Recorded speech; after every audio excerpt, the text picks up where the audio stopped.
basic idea. We have earlier discussed about the company. What is a company? Fine. So company, in if I have to define company, what is a company?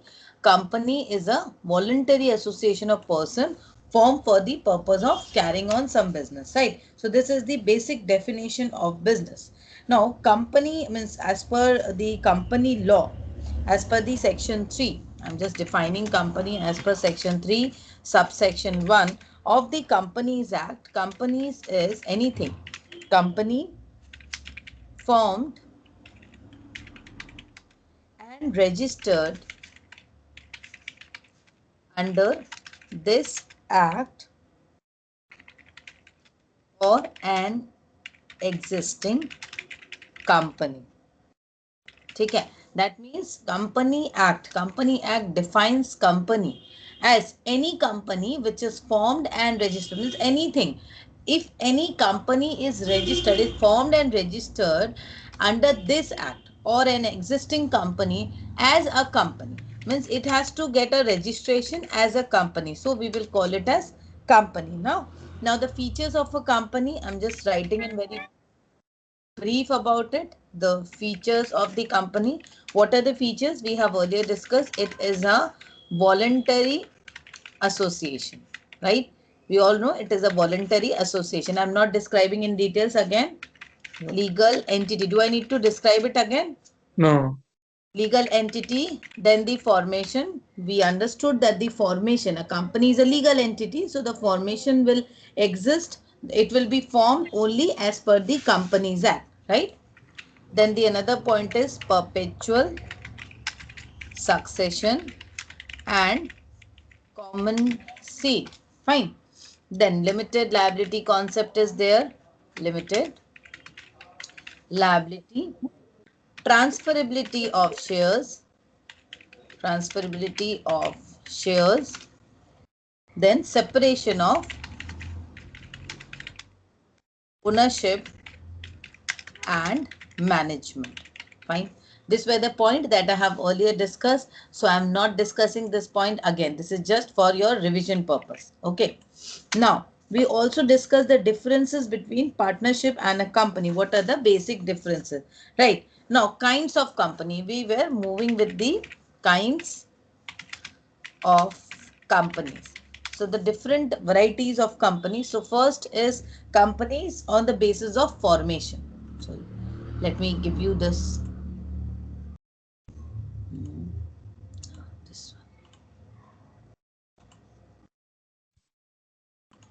Okay, this picture. Anything else? Any easy one? This one is easy. Chalo, this one is easy. So this is companies on the basis of formation. On the basis of formation, the classifications are chartered companies. Fine. Then we have statutory company. I'm just writing it as chartered statutory. You will understand that it is company I'm talking about. मुझे और अलग से लिखने की जरूरत नहीं है. So it's a chartered company, statutory company, and then registered company. Fine. Now, kinds of companies on the basis of liability. There are different types of company on the basis of liability. तो liability के हिसाब से कैसी कैसी company है देखो. Limited company, then how can I write? Limited, unlimited, guarantee. याद है ये सब? याद है या रिवीजन कराना पड़ेगा? And then on the basis of Go through again. अच्छा मैं बता दे रही हूँ in short I am telling. ठीक है. Private and public. So now we have these three categories on which this difference between the classifications or the classification of companies actually exist on the basis of this three scenario. So first one is on the basis of the formation, means how a company is formed. So a company can be formed, suppose it's a private company, altogether a private, or suppose sometime what happens, the government takes an initiative that a company needs to be formed. That time it is definitely the company type of formation, right? That would be different type of formation. So on the basis of formation, we have normally three types of companies. First one is chartered companies. Chartered means क्या है? ये normally ये अभी के time में ये सब exist नहीं करता है. जैसे ये राजा महाराजा या गवर्नमेंट एकदम पूरी तरह से उसको टेक ओवर कर मैंने उसको कंट्रोल करती थी, वो गवर्नमेंट द्वारा कुछ इनकॉर्पोरेटेड होते थे, that way treated as chartered company. जैसे ईस्ट इंडिया कंपनी थी. This kind of companies normally do not exist today. Such companies are incorporated by special charter by the kings or sovereign as the East India Company. वो example है. तो जैसे कुछ राजा महाराजा या वो कुछ अलग सा एक अथॉरिटी लेके वो सारी कंपनीज बनती थी. अब कुछ है statutory company. Statutory company means this are form by special act of parliament और legislature, for example reserve bank of India. ठीक है, ये क्या है? स्टैट्यूटरी कंपनी है, मतलब स्टैट्यूट द्वारा हमारे लेजिस्लेशन द्वारा कुछ कंपनीज बनाई गई हैं. Means by the act of the parliament or legislature, these companies were formed like RBI, Reserve Bank of India. LIC को ले लो, statutory है ये. नहीं, LIC is not statutory actually. वो नॉर्मल इसमें आ जाएगी, नॉर्मल कंपनीज में. वो स्टैट्यूटरी कंपनी RBI को ही हम ले सकते हैं, रिजर्व बैंक ऑफ इंडिया को ले सकते हैं. Then the registered company. Registered company, companies which are registered under the Companies Act 1956 are known as registered company. देखो, registered company means all the companies are registered. जो भी company का registration हो रहा है उसको ही हम रजिस्टर्ड बोल रहे हैं. ठीक है, अनरजिस्टर्ड नहीं है. तो उसका एक क्लासिफिकेशन रजिस्टर्ड में भी आ गया, बाकियों में भी आएगा. जैसे private company is also registered company, public company is also registered company. So registered means any company which is registered as per Companies Act 1956. Fine. Right. Now the next is according to the base, means on the basis of liability, means the companies are also distinguished on the basis of liability they share. उनकी liability कितनी, respective liability members की कितनी है.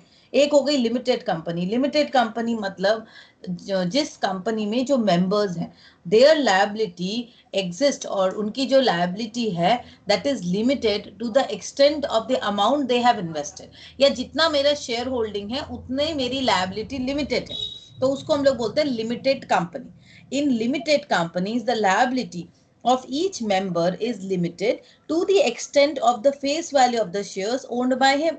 तो इसका मतलब आप जितनी आपकी ओनरशिप राइट है उस कंपनी में, उतनी ही आपकी मतलब क्या बोलते हैं, उतनी ही आपकी लायबिलिटी भी है. जितनी आपकी ओनरशिप राइट है उतनी ही राइट है.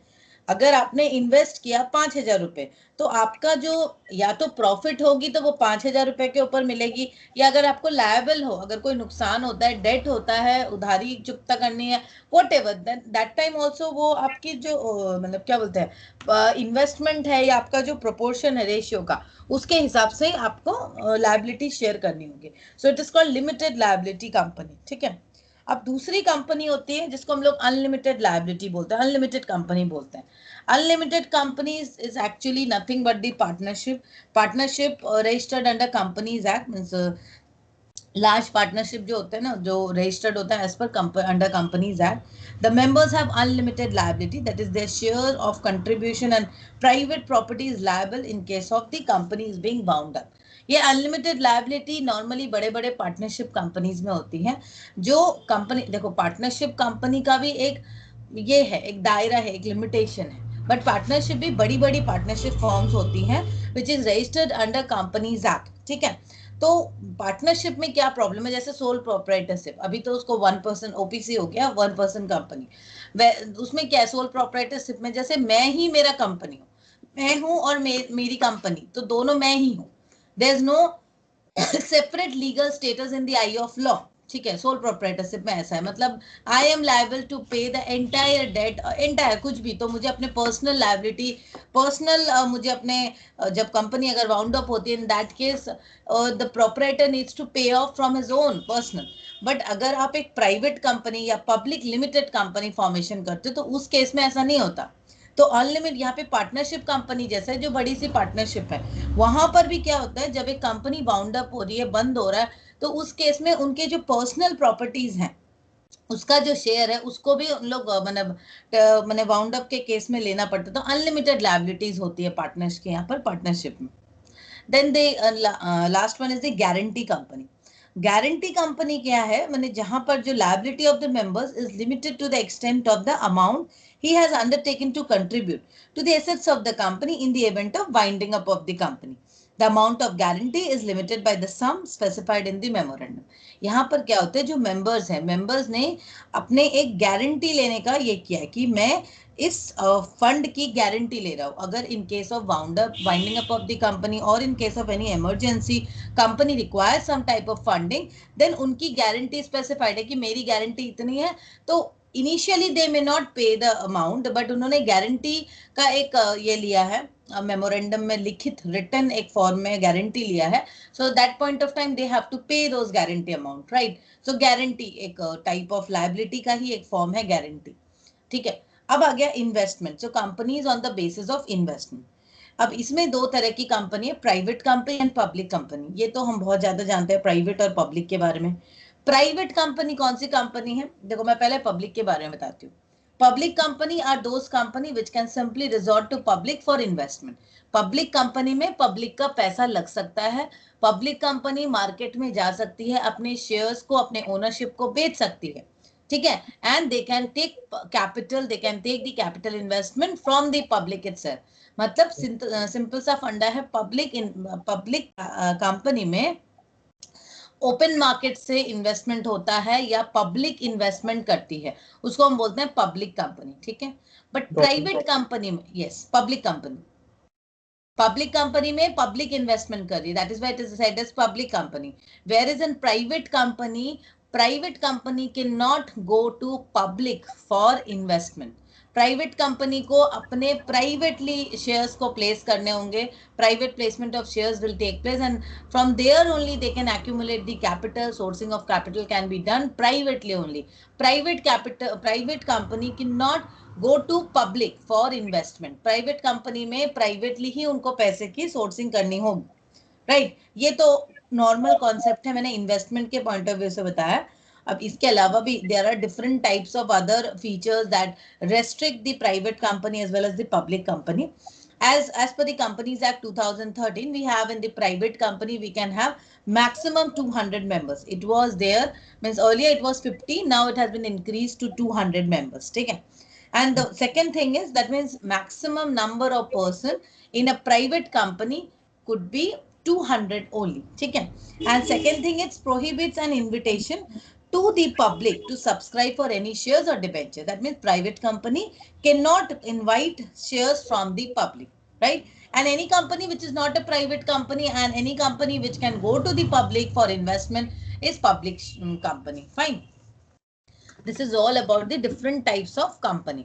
Now in public company, see, in public company normally there are different types, means what to say, there are different types of statutory compliances that a public company needs to maintain. They have to follow the statutory procedures, statutory guidelines and issues all the financial statements from time to time. Because वहाँ पे public का पैसा लगा है तो strict, मतलब जो नियम है वो ज़्यादा स्ट्रिक्ट हैं। जितने भी आपके मतलब कंसिडरेशन है स्टेटमेंट्स के, ऑडिटर्स रिपोर्ट एंड ऑल, जो भी फॉर्मेलिटीज हैं वो थोड़ा ज़्यादा है, क्योंकि वहाँ पे पब्लिक का पैसा लगा है तो कंपनी की अकाउंटेबिलिटी ज़्यादा होती है वहाँ पर, ठीक है। और प्राइवेट कंपनी में ऐसा कुछ नियम नहीं होता कि ये होना होगा, ठीक है। Now formation of a company. अब आप एक कंपनी जब फॉर्म करते हो तो कैसे करोगे? Either you take over an existing business or by starting a new business. Both way you can do it. Either you take over an existing business, तो वो बहुत easy है, सब कुछ वहां पर है ही, और you have an option of starting a new business. जब आप एक new business को start करो ना, that time you will have to follow certain processes, right? The process of forming a business is actually a 3-stage process. That is, first is promotion. ये first stage है जब अपने company को promote कर रहे हो, promotion. The phase of generating an idea and working upon the idea is known as promotion. तो promote करो अपने business को. That means there must be some idea that has come to you. उसके बाद आप उस idea को किस तरीके से उस पे काम कर रहे हो, you are working upon the idea and all those things. So this is known as promotion. The person performing the task of promoting is known as promoter. The promoter will work on the idea with the help of his own resources, capabilities, or he may take the help of experts to know the feasibility of the project. Now promotion जब करते हैं एक promoter, जैसे मैं एक नया business को start करना चाह रही हूँ, तो I am a promoter, I am planning to promote a new business, then definitely I will work on with the initial idea generation process, and then we will work on the feasibility stage, whether the idea that has been generated वो feasible है या नहीं. मैं alternative options देखूंगी. I will definitely take the help of the decision makers and the expert to know the feasibility. Fine. तो promotion stage हुआ. तो promotion stage में जब हम समझ गए कि हाँ this idea will work well, then I'll move to the next stage, that is incorporation stage. That means मुझे अपने company को incorporate करना है. Incorporation is a stage in which the company comes into existence as a separate legal entity. The promoter has to take the following steps in the incorporation. अब incorporation जब होगा मतलब क्या हुआ, कंपनी की एक लीगल एंटिटी तैयार होती है, right. A legal separate legal entity will be created. तो इनकॉर्पोरेशन वो स्टेज है. तो इनकॉर्पोरेशन में क्या क्या होगा जब हम इनकॉर्पोरेशन करेंगे. तो first stage is the proposed name. सबसे पहली चीज आ जाती है, हम अपने जो बिजनेस का करेंगे, that is the proposed name. First we need to confirm the name with the ROC. हम जो भी नाम चूज करेंगे, नाम सेलेक्ट करेंगे, उसको हमें आरओसी को बताना है. That is the promoters have to confirm the name with the registrar of the companies by application in the prescribed form with the prescribed fee. तो सबसे पहला स्टेज होता है, आप एप्लीकेशन जो दे रहे हो आरओसी में with the proposed name. तो एप्लीकेशन बोलिए बोल रहे थे तीसरा दीदी नहीं आएगी एप्लीकेशन फॉर्म विथ फी. तो फी आपने दिया, तो फी देने के बाद उसमें सबसे पहली चीज है that is the proposed name. Proposed name आपको देना पड़ेगा टू द आरओसी. ठीक है. It will be appropriate for the promoters to send at least 3 or 4 names to the ROC. 3 या 4 नाम आपको देने होंगे ROC को. Now, second stage would be preparation of memorandum of association. देखो, memorandum of association and article of association. These are the two most important documents. इसको मैं बोलती हूँ ना कि एक entire base जो है company का is written on this memorandum and article of association. Now, what is memorandum? Memorandum is very important document as we all know. तो मेमोरेंडम का बेसिक फंड है that it will state about the company. What is a company मतलब all about the company. I am just writing in brief. It's all about the company. Company क्या है, company का main object क्या है, company किस लिए start कर रहे हैं, एवरीथिंग. सो मेमोरेंडम आपने जब एप्लीकेशन फॉर्म भर दिया आरओसी के पास कि मुझे अपना एक नया बिजनेस स्टार्ट करना है विद अ प्रपोज्ड नेम, 3 या 4 नाम आपने दिया, उसके बाद आरओसी आपको कंफर्म करेगी. In the meantime you have to prepare for your memorandum of association. Now memorandum of association क्या है? As we all know, memorandum and article are two most important documents for any company. Fine. Now memorandum is an important document of the company which contains the constitution and objectives and lays down the fundamental conditions upon which the company is allowed to be formed. तो memorandum of association में clearly all about the company, that is company के objectives क्या हैं, सब objectives क्या है, everything. अब memorandum of association में क्या क्या क्लॉज रहते हैं उसको मैं एक बार बता देती हूँ. First is name clause. Name clause में आपका पूरा डिटेल्स रहेगा, कंपनी का नाम रहेगा. अब कंपनी के नाम के पीछे वर्ड लिमिटेड रहेगा, प्राइवेट लिमिटेड रहेगा, पब्लिक लिमिटेड रहेगा, as per the nature of the company. Now name clause में ऐसा कोई नाम ना हो which is similar to some other company. ऐसा ना हो वो ऑब्जेक्शनेबल हो, बिकॉज अब यहाँ पे कंट्री स्पेसिफिक कल्चर, जैसे एक एमएनसी है तो MNC need to have a very clear concept about the cultural aspect, the language issue and many more. वो चीजों को देखना है. ठीक है. Then the situation clause. Situation clause, this is the second most important thing. This clause gives information about the state. Situation कौन सी जगह पर लोकेटेड है, ठीक है, उस लोकेशन को हमको देखना है. Then the object clause. Object क्या है, what are the object, the main object of the company, objects related to the main object. देखो ऑब्जेक्ट्स क्या है, सब ऑब्जेक्ट क्या है, ये सारी चीजें हमको देनी पड़ेंगी.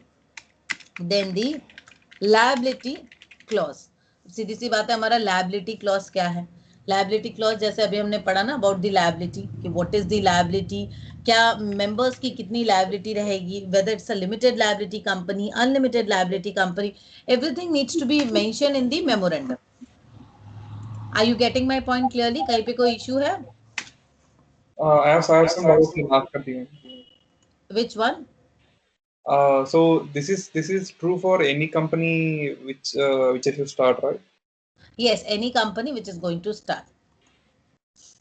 Okay. Now, it's basically it's for means for if you open a means if you initiate an OPC, a partnership company, or if you initiate a private company, public company, any type of company, you actually need to form the company on the basis of the following. Fine, but yes, in the means private means in the case of sole proprietorship company, this legal separate legal entity does not mean anything, means does not mean, actually it does not mean anything, because here the liability clause and everything, it does not separate the owner and the management. In case of opens, in case of sole proprietorship, now I'm not talking about OPC, because one person company also means the company, it is also a type of company, it's not sole proprietorship. So that time also they will that will get a legal entity. But apart from that, if we start a sole proprietorship firm, then the legal entity actually does not matter, because the person, the proprietor and the company is the same. So the liability clause does not mean a lot. It is worthless to describe any liability clause and all. Fine. So here, as I'm talking about the liability clause, this clause defines the liability of the members of the company. In case a company is limited by shares, the memorandum should declare the liability of the member. मतलब memorandum में ये भी मैंने clear रहेगा कि कौन सी members का कितना लायबिलिटी है, कितना शेयर्स हैं, कितना अनपेड पोर्शन है, everything needs to be mention. ठीक है. Second is the capital clause. अब कैपिटल क्लॉज क्या है? These clause states the amount of share capital with which the company is to be registered and its division into share. मतलब capital clause क्या है? हमारा total मतलब हमारी company का टोटल कैपिटल बेस क्या है? वो कैपिटल बेस मैंने जैसे हमने मैं आगे बताऊंगी, जैसे authorised capital, issued capital, paid capital, unpaid capital, ऐसे हम लोग डिवाइड करते हैं. तो कैपिटल क्लॉज उस चीज को मेंशन करता है, मेमोरेंडम पूरी चीजों को. Then last one is the association clause. Association clause states that the person signing the memorandum is desirous of forming themselves into an association as per the memorandum of association. Fine. The memorandum should be signed by 7 members in case of public, and in case of private company it is to be done by 2 person. देखो क्या है ना, private company में minimum it has to be 2 person and public company में minimum 7 person. So जो appreciation clause है, association clause है, that means everyone is willing to be associated, तो उसको साइन करना पड़ेगा. That means memorandum should be signed होना चाहिए, स्टैम्प होना चाहिए, शुड बी प्रॉपर्ली स्टैम्प, क्योंकि फॉर्मेलिटी जो है that needs to be done, otherwise उसकी लीगल कोई वैलिडिटी तो होगी नहीं. ठीक है ना. Next step is the article of association. मतलब आप मेमोरेंडम प्रिपरेशन कर रहे हो, उसके बाद आपका आर्टिकल ऑफ एसोसिएशन. जैसे सेकेंड नंबर में मेमोरेंडम मैंने लिखा, तो मैं थर्ड में लिख रही हूँ, एक्चुअली सेकेंड ही है ये, मैंने दोनों को तो एक संग आपको बनाना है. तो preparation of articles of association. Articles of association is also very important document. जैसे मेमोरेंडम में वैसे आर्टिकल है. Memorandum described about the what factors, what means all about the company, और यहाँ पर है ऑल अबाउट दी मेंबर्स, और rather we can say all about the process system. That means working जो होगा, किस तरीके से प्रोसेस वहां पे काम होगा, वर्किंग प्रोसेस जो है, इंटरनल अफेयर्स किस तरीके से कंट्रोल होगा, मेंबर्स के क्या ड्यूटीज हैं, कैसे काम होगा, एवरीथिंग. तो ऑल अबाउट, मैंने जैसे मेमोरेंडम बता रहा है what factors, what about the company, की कंपनी क्या है, उसके ऑब्जेक्ट्स क्या है, मेन ऑब्जेक्ट क्या है, सब ऑब्जेक्ट क्या है. वैसे ही आर्टिकल ऑफ एसोसिएशन क्या डिफाइन कर रहा है, हाउ, ये हाउ एस्पेक्ट को डिस्क्राइब कर रहा है. मैं इसको just let me means it describes about the how factor, how to proceed, how to work on it, everything. तो मैं इसको what लिख दे रही हूँ so that you can remember. ठीक है. So article of association define करता है how aspect, the entire how we will work, means the internal regulations of the company which governs is management and the power of the share holders. The articles of association of the company usually deals with the following matter. अब क्या है? Definition of important terms. तो मैं इसको just लिखते हुए जा रही हूँ. Definitions of important terms. Share capitals and rights attach to different classes of shares. अब यहाँ पे शेयर कैपिटल्स के बारे में बात कर रहे हैं हम। Share capital and it's different classes of shares, procedure for making calls and forfeiture of shares. मतलब जब शेयर कैपिटल की बात हुई ना, तो शेयर कैपिटल, इसका मैं आगे जब पढ़ाऊंगी प्रैक्टिकल तो आपको समझ में आएगा कि ये capital means how to means divide the shares, then allocation of the shares and then the respective calls, because as I told that the company, the public company can go to the public for subscription of their shares. They can invite public, ठीक है ना। जब वो invite करते हैं public को तो उसका एक प्रोसेस होगा ना। जैसे मैं आपकी कंपनी में हिस्सेदार बन रही हूँ, मैं I will become the investor और दी इक्विटी ओनर। मैं आपकी कंपनी का ओनर बन रही हूँ, उस पार्ट का इक्विटी जिसके लिए मैं इन्वेस्टमेंट कर रही हूँ, तो उसका एक प्रोसीड्योर होता है। तो procedure for making calls and forfeiture of shares, adoption and execution of preliminary contract. मतलब क्या हो रहा है, अगर कुछ कॉन्ट्रैक्ट होता है तो उसका प्रोसीड्योर क्या होगा, that needs to be clear कि कैसे होना है। Appointment of managerial personnel, managerial personnel की अपॉइंटमेंट कैसे होगी, उसको भी हम लोग को, उसका भी प्रोसेस जो है वो सारी चीजें आपके आर्टिकल्स ऑफ एसोसिएशन में रहेगा, ठीक है। नाउ रूल्स रिलेटिंग टू, उसके बाद जितने भी रूल्स हैं relating to transfer of shares, issue of warrants, general meeting, common seal of the company, dividend reserves and capitalization of profits, alteration of capital, remuneration। मतलब देखिए यहाँ पर articles of association में actually it is describing the entire processes, हर एक चीज को लेकर, either वो शेयर्स हो, एलोकेशन हो, इसके बाद कंपनी की मीटिंग्स हो, कंपनी वाइंडिंग अप अगर होना है तो कैसे होगा, कंपनी के डायरेक्टर्स को कैसे अपॉइंटमेंट मिलेगी, एवरीथिंग। मतलब reserve capitalisation, paying interest of capital, everything. Along with the above mentioned preliminary steps, the promoter should take the following steps to get company incorporated. Filing of the necessary documents, इसके बाद क्या करेगा third stage में, that is filing of the necessary documents. जो भी documents है वो सब डॉक्यूमेंट्स को ये करना है। फीस पेमेंट, उसके संग फीस पेमेंट होगी, ठीक है। एंड देन ऑब्टेनिंग, सीधा लिख रही हूँ, सर्टिफिकेट ऑफ इनकॉर्पोरेशन। तो क्या होगा, आरओसी जो है सर्टिफिकेट ऑफ इनकॉर्पोरेशन एक इशू, जब कंपनी अपने मेमोरेंडम आर्टिकल्स और along with that respective fees जमा कर रही है, then the company will get the certificate of incorporation, ठीक है। अब देखिए ये जो फाइलिंग, ये जो थर्ड स्टेज है जिसको हम लोग, मैं फर्दर में डिस्कस कर रही हूँ थर्ड स्टेज को, that is filing of necessary documents. इसको यहाँ पर इन डिटेल्स हम लोग डिस्कस करें, फाइलिंग ऑफ नेसेसरी डॉक्यूमेंट्स इस स्टेज में, and the fees definitely. In the process of incorporation, the promoter should file the following documents documents with the required fees to the registrar of the companies of the concerned state in with the registered office of the company situated। मतलब जो promoter है वो promoter कहाँ पे submit करेगा सारे documents, he will submit all the documents to the ROC। ROC को submit करेगा, तो ROC को कहाँ पे करेगा, ROC of the respective state, जो भी स्टेट में वो ऑपरेट करना चाह रहा है उसी स्टेट में उसको अपने ROC को सारे डॉक्यूमेंट्स को सबमिट करना पड़ेगा, ठीक है ना, ठीक है। नाउ अब क्या क्या डॉक्यूमेंट्स है एक बार हम लोग देख लेते हैं finally. Memorandum of association, article of association, then list of people who have consented to be the directors of the company. In case a separate list of directors is not filed, the subscribers to the memorandum will deem to be the first directors of the company. तो यहाँ पर list of directors की, मतलब एक directors की एक list जाती है, राइट। अगर लिस्ट ऑफ डायरेक्टर्स सेपरेटली नहीं जाती है ना, then in that case it is assume that जिसने भी मेमोरेंडम को साइन किया है उनको ही, उनमें से ही जो है उसको ही फर्स्ट डायरेक्टर माना जाएगा of the company, whoever has signed as a first director in that list।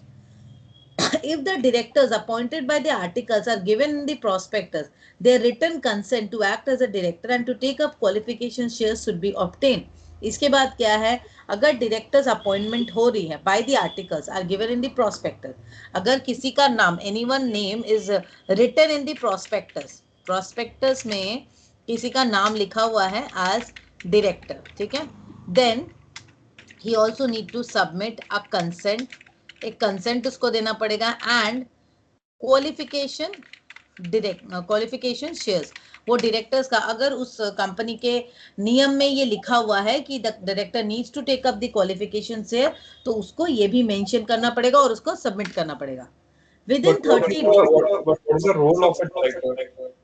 Role of the director means entire thing is dependent on the director only. Ultimately, the entire company means just a minute. Let me show you. See, as we were discussing that a public company, this is suppose this is a public company. The public company, in this public company, many people have invested, right? Now there are large group of people who have invested. Maybe I have promoted this. I started this company with 7 members or 8 members, right? We 7 or 8 members started this company. But now the company is becoming big, larger and larger. Now many people, means many investors, thousands, lakhs of people have invested in our company. Now there are so many investors. Now do you think that so many people could run the company? Now they are the investors. See, these people who have invested, they all are the investor. They all are the investor, or rather they are also the owner. See, this will be explained, means I will be explaining this details, in depth details in means next classes, further classes, but I'm just giving you a brief. So these investors are different, these people are different. So now suppose I have invested in ITC shares, or you might have invested in various company shares, right? So you are the investor, or you are also the owner of the company to some extent. But do you think that you are able to manage the company's internal affairs, or how to manage the company? Are you there involved somewhere? Even if you invest lakhs of rupees, 5 lakh, 10 lakh, but still, do you think that you manage the company affairs? It's not possible. We are all the owners. We have invested a lot. But here in the public company, ownership and management, this is demarcated.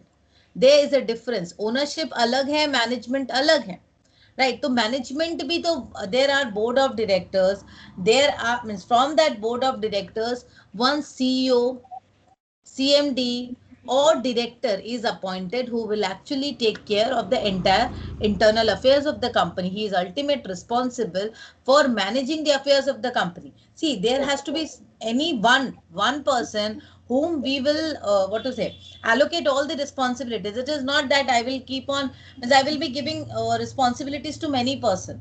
It's not possible. There must be one person whom I can allocate or delegate the responsibilities, because he will be ultimately accountable and responsible for the same, right? Right. Now, prospectus means if a director is appointed by the article and his name is given in the prospectus. Suppose according to the articles of association, any person has been appointed. किसी को हमने director के रूप में appoint किया और उसका नाम prospectus में है, then he also needs to submit a consent. वो consent submit करेगा to ROC that he is willing to act as a director. Along with that, he also needs to take up the qualification shares. Qualification shares जो है ना, ये अब ये concept जो है, ये डिपेंड करता है company to company. According to the memorandum clause, qualification shares will be defined whether a director needs to take up the qualification shares or not. Within 30 days, the next step, within 30 days notice of the address of the ROC. This can also be given 30 days after the incorporation or any day from the commencement of the business. देखो, within 30 days notice of the address of the ROC. इसका मतलब incorporation हो गई तो with in 30 days, ये आपने form वगैरह भर दिया सब कुछ इनकॉर्पोरेशन होने के बाद, within 30 days you need to give the notice of the address. You need to provide notice of the address to ROC. मतलब आपका एड्रेस कहाँ है, लोकेशन क्या होगा, वो आपको बताना है ROC को.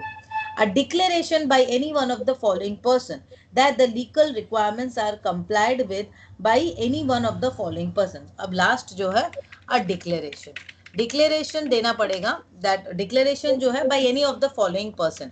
डिक्लेरेशन कोई भी दे सकता है कि जितने भी लीगल रिक्वायरमेंट्स है वो सारे फुलफिल किए गए. डिक्लेरेशन कौन कौन दे सकता है? एन अटॉर्नी और pleader entitle to appear before a court. एक अटॉर्नी दे सकता है, ठीक है. Advocate of a high court. Advocate of a high court. See, this all things are mentioned in your book, page number 285. High court, a chartered accountant, कोई CA होगा वो भी दे सकेगा, and then a person named in the article as director, manager और secretary. मतलब article में जिसका नाम दिया है एज अ डायरेक्टर, उसके बाद हो गया आपका मैनेजर और अ सेक्रेटरी, ठीक है। तो ये सारे लोग में से कोई भी एक जन ये सारा डिक्लेरेशन देगा, ठीक है। ये हो गया। Now after filing of the documents, filing of the necessary documents, ये स्टेप जो था filing of the necessary document, जो मैंने बोला filing of the necessary document, the next step is, I am just writing in detail, obtaining certificate of incorporation, obtaining certificate of incorporation, आपको certificate of incorporation मिलेगा। The registrar of companies will examine the document and satisfy himself regarding the following aspect. अब देखो, आपने जो document submit किया, ROC उसको verify करेगा, verify करने के बाद वो देखेगा whether the company is having a lawful purpose। ROC क्या वेरीफाई करेगा? ROC will verify the purpose, मतलब कंपनी का जो है, whether the company is formed for some lawful purpose, कुछ lawful purpose के लिए कंपनी फॉर्म हुई है या नहीं है, whether the memorandum is signed by the required person, memorandum association जो है whether it is signed or not, वो चीज चेक करेगी, whether the memorandum and articles go against the company's act, ये भी देखना है कि whether memorandum and articles of association goes against company's act, वो भी हमको देखना है। Fine. The proposal by the company is acceptable or not and whether the name is prohibited or similar to other company। अब देखो, जो company ने proposal दिया, प्रपोजल को चेक करेगी, नेम को चेक करेगी, नेम का जो प्रपोजल है उसको भी चेक करेगी, कहीं कुछ गलत तो नहीं है इसका। Once the ROC is satisfied with the memorandum, article and other document, it will issue the certificate of incorporation। So अगर ROC is satisfied, अगर ROC satisfied हो जाती है ये सारे documents and other formalities से, then it will issue the certificate of, मैं इसको लिख रही हूँ सर्टिफिकेट ऑफ इनकॉर्पोरेशन, मैं CI लिख रही हूँ, ठीक है। Sorry. Now, next stage is the commencement of business. A private company can commence business immediately after the incorporation, but the देखो private company को क्या है, for private company certificate of commencement मिला, सॉरी इनकॉर्पोरेशन सर्टिफिकेट मिला, incorporation certificate मिला, ठीक है, and it can just start. But for the public company, public company में क्या है, after this certificate of incorporation it also needs to proceed further for getting the certificate of commencement of business, उसको एक certificate of commencement of business भी चाहिए, ठीक है। The certificate is issued by the registrar on filing of the following document. अब ये certificate of commencement of business किस तरीके से मिलेगा? Companies which issue prospectus have to follow or have to file the following documents with the registrar। अब ये जो है certificate of commencement of business, in order to get this, the public company needs to submit the following। क्या submit करना पड़ेगा इसमें? सबसे पहली चीज क्या हो गई? कॉपी ऑफ द प्रोस्पेक्टस, क्योंकि prospectus if they have issued the prospectus तो उसको कॉपी ऑफ प्रोस्पेक्टस देना पड़ेगा, ठीक है। इसके बाद the statutory declaration verified by any one of the directors और secretary of the company of the following. अब एक है स्टैट्यूटरी डिक्लेरेशन। डिक्लेरेशन सिंपली लिखा रहता है कि ये चीजें हम मान रहे हैं, उसको ही बोल रहे हैं हम स्टैट्यूटरी डिक्लेरेशन। अब स्टैट्यूटरी डिक्लेरेशन कौन कौन सबमिट कर सकता है? The directors have taken up and paid up their qualification shares in cash an amount equal to the amount payable by others on application and allotment। तो पहला declaration क्या है स्टैट्यूटरी डिक्लेरेशन में? सबसे पहला डिक्लेरेशन है about directors shares.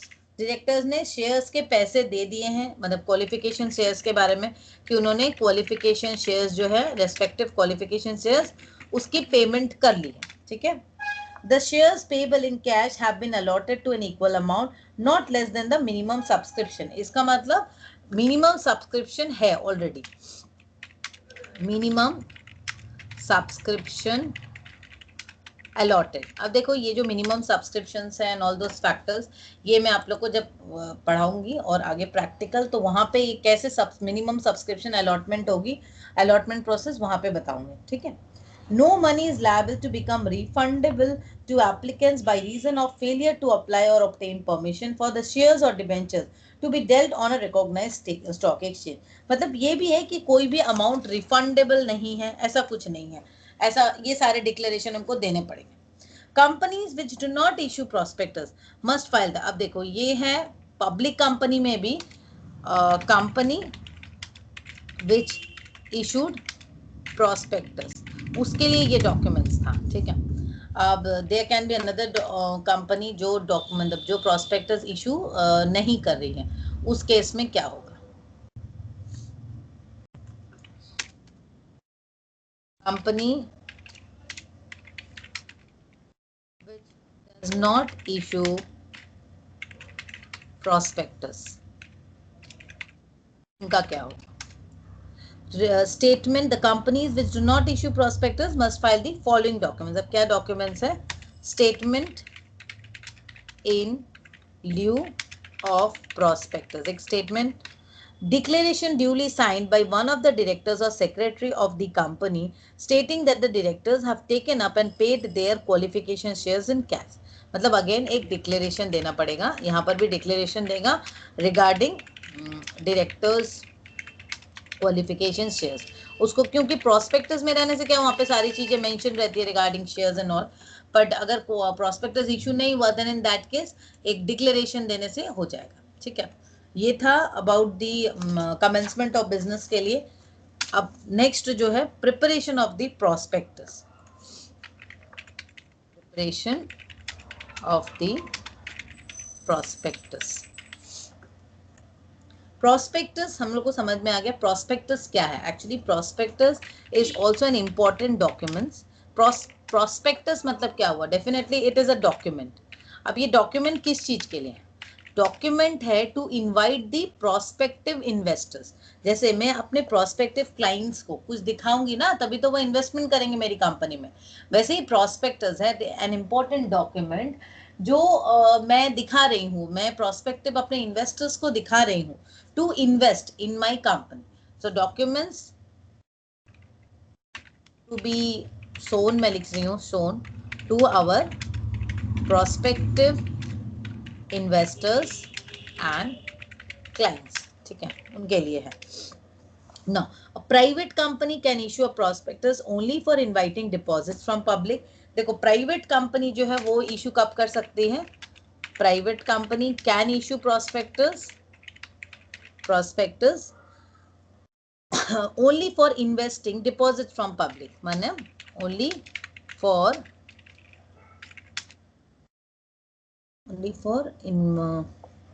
investing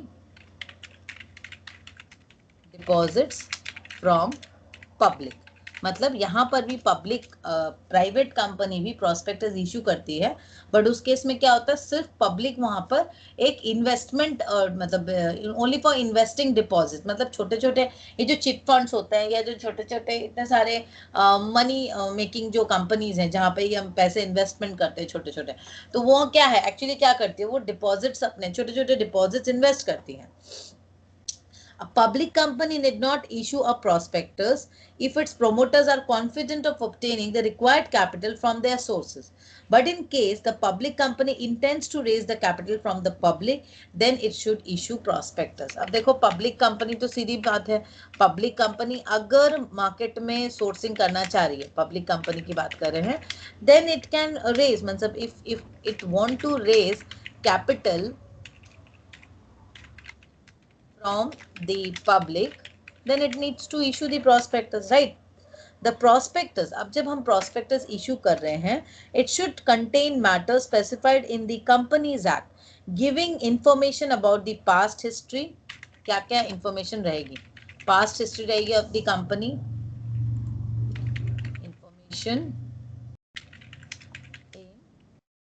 prospectus क्या क्या रहना चाहिए आपको? Information that must be there, this should be as per the companies act. इसमें पास्ट हिस्ट्री रहेगी अबाउट द कंपनी, ठीक है। देन प्रॉस्पेक्ट्स, उसके बाद आपके फ्यूचर प्रॉस्पेक्ट्स क्या हैं वो भी रहेगी ना। देखिए आप खुद के पॉइंट ऑफ व्यू से सोचो, आप अगर एक प्रॉस्पेक्टिव क्लाइंट्स को कुछ दिखाते हो तो क्या दिखाओगे उनको? वो दिखा के ही तो वो इन्वेस्टमेंट करेंगे आपके पास। तो ये चीज हो गई प्रॉस्पेक्ट्स। देन मैनेजेरियल पर्सनल, कौन कौन आपकी कंपनी में मैनेजेरियल पर्सनल है, ठीक है। मैनेजेरियल पर्सनल, उसके बाद क्या हुआ? मैनेजेरियल कॉन्ट्रैक्ट्स, मैनेजेरियल कॉन्ट्रैक्ट्स किस कंपनी के संग क्या कॉन्ट्रैक्ट्स चल रहा है। मिनिमम सब्सक्रिप्शन, हमारी कंपनी का मिनिमम सब्सक्रिप्शन क्लॉज क्या है, कितना सब्सक्रिप्शन मिनिमम होना चाहिए, ये सारी चीजें और भी बहुत सारी चीजें हैं। No information should be withheld nor should it be false and misleading, otherwise the person responsible for the issue of the prospectus, that is directors, can be made liable for the loss suffered by the shareholders. Therefore, further these person can be criminally liable for publishing false information in the prospectus. अगर कुछ मैंने false information रहती है, false information published, then जो भी directors या जो भी लोग रहेंगे ना, उनकी एक क्रिमिनल लायबिलिटी हो जाती है। दे आर मच मोर, तो क्रिमिनल लायबिलिटी ना, मेरे पास पेन नहीं है। द पनिशमेंट में हम क्या करें? द पनिशमेंट में भी imprisonment for 2 years of fine और ₹5,000 बोथ, ठीक है। ये हुआ। इसके बाद आता है maintenance of books of accounts.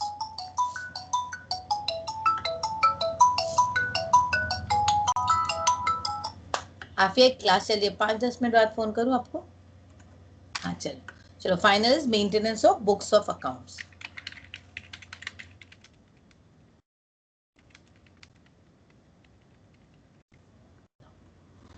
According to section 209 of the companies act, ये है सेक्शन 209 के हिसाब से of the companies act, companies must maintain proper books of account to record all the following: all the money received and paid by the company। देखो section 209 के हिसाब से company, मतलब कंपनीज एक्ट के सेक्शन 209 के हिसाब से जो हम लोग बुक्स ऑफ अकाउंट्स मेंटेन करते हैं, बुक्स ऑफ अकाउंट्स मेंटेन करते हैं, उसमें क्या क्या चीजें रिकॉर्ड होनी चाहिए।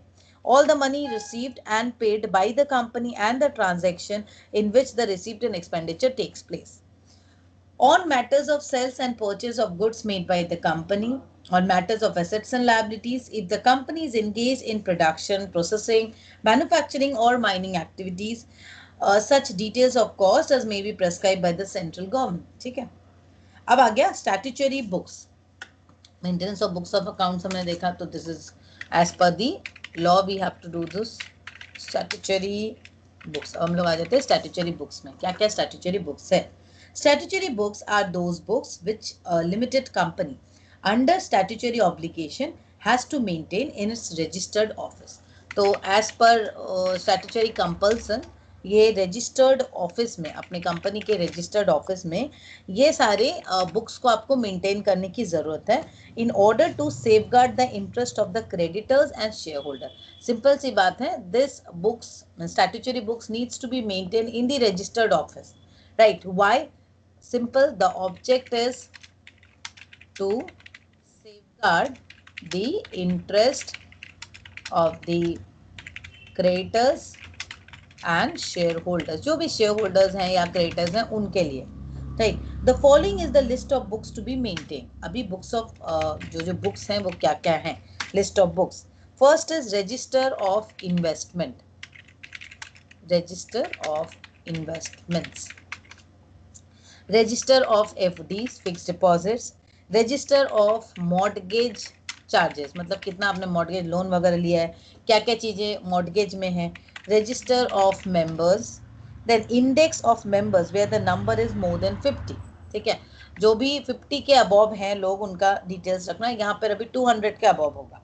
Register of debentures holder, debenture holders का एक register, then foreign register of members and debenture holder and their duplicate, अब कुछ अगर फॉरेन इन्वेस्टमेंट्स हैं तो फॉरेन जो इन्वेस्टर्स हैं, फॉरेन मेंबर्स हैं, उनका एक रजिस्टर्स होना।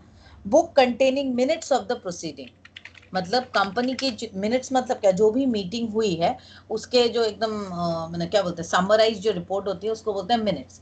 तो मिनट्स की एक बुक होती है कि पिछले बार क्या क्या हुआ था, तो अकॉर्डिंगली आगे मतलब जनरल मीटिंग की एक मिनट्स की बुक होनी चाहिए। रजिस्टर ऑफ कॉन्ट्रैक्ट्स, क्या क्या कॉन्ट्रैक्ट्स कंपनी एंटर कर रही है, और and the firm in which directors are interested directly और इनडायरेक्टली। देखो कॉन्ट्रैक्ट्स तो एक मेंटेन करना ही है कि रजिस्टर ऑफ कॉन्ट्रैक्ट्स, ठीक है, विथ कंपनीज, हमारी कंपनी के संग, सपोज मेरी कंपनी के संग क्या क्या ये हुआ है, क्या क्या कॉन्ट्रैक्ट हुआ है, वो तो एक हुआ।